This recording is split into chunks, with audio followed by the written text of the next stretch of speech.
Il est 7h46, JO 2024. Nous sommes à J-500 très précisément, avant ces Jeux à Paris. Et la sécurité est en question, parce que outre les questions d'équilibre économique, évidemment, pour assurer le succès de ces Jeux, il y a cet aspect sécuritaire avec la cérémonie sur la scène. On parle de risque d'attentat, d'attaque. Il faut évidemment tout anticiper. C'est pour ça qu'il y aura 45 000 policiers, gendarmes lors des journées les plus denses en compétition. Nous sommes avec Cédric Paulin, qui est secrétaire général du groupement des entreprises de sécurité privée. Bonjour Cédric Paulin.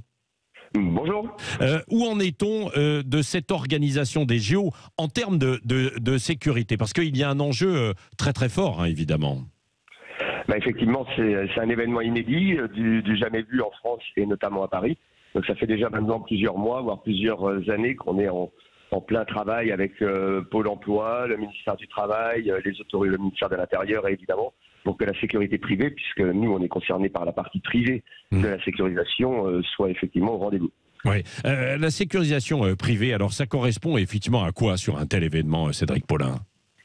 En termes d'effectifs, pour Paris 2024, c'est environ 25 000 agents qui seront nécessaires lors des Jeux Olympiques. Il ne faut pas oublier les événements qui seront organisés par d'autres entreprises ou d'autres municipalités aux alentours. Donc ça rajoutera entre 5 et 6 000 agents de sécurité.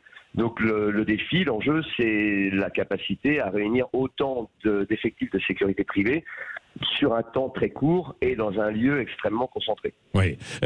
Et qu'est-ce que l'on peut craindre si on met des agents de sécurité? C'est il peut y avoir potentiellement en fait des menaces. Qu'est-ce qui est le plus difficile à anticiper, Cédric Paulin? C'est précisément les menaces et les risques qui sont difficiles à anticiper. Après, dans un événement qui réunit autant de spectateurs, on est environ à entre 7 et 10 millions de spectateurs attendus. C'est un événement qui va créer la gestion de la nécessité de gérer la foule. On peut avoir quelques vols d'appropriation, des conflits entre individus.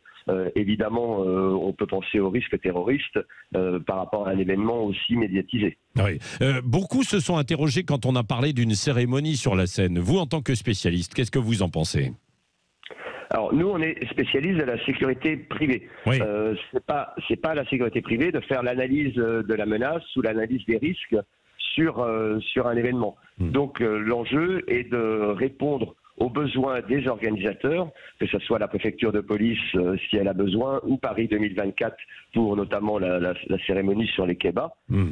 Ça, c'est pas à nous de le définir, ça n'est pas à la sécurité privée de le définir. Ouais. Même si c'est un enjeu effectivement énorme. Oui, Cédric Paulin, vous avez dit 25 000 agents à peu près, donc au moment sans doute le plus fort. Là, vous êtes en train de les recruter, les former? Non, le recrutement ne commencera pas avant les premiers sites, avant les premiers jeux, c'est-à-dire les premières disciplines. Là, l'enjeu est pour le moment à la fois de commencer les formations pour une partie des agents et de créer le vivier, c'est-à-dire de prendre contact avec des agents de sécurité privée qui, par exemple, ont une carte professionnelle mais ne travaillent plus dans le secteur, de prendre contact avec des étudiants, de prendre contact avec des demandeurs d'emploi, d'autres qui ne sont pas encore dans le secteur. Donc, on est dans une phase de préparation pour les amener à la formation. La phase de recrutement aura lieu plus tard. Ouais. Il y a des nouvelles techniques qui apparaissent comme la détection, par exemple, à travers des radars, les drones, etc., qui seront utilisés lors de ces Jeux? Oui, notamment ce qui est radar ou scanner plutôt à ondes millimétriques. Ça vise à permettre une fluidification dans le contrôle d'accès, puisque évidemment l'enjeu va être la palpation et le contrôle visuel des sacs. C'est ça qui nécessite énormément d'agents. Donc s'il peut y avoir l'aide d'outils technologiques de scanners, un peu comme vous avez dans les aéroports, ça permettra de faire passer de manière plus fluide le nombre de personnes nécessaires selon les disciplines. Oui, merci beaucoup Cédric Paulin, secrétaire général du groupement des entreprises de sécurité privée, J-500, donc avant ces JO de Paris 2024.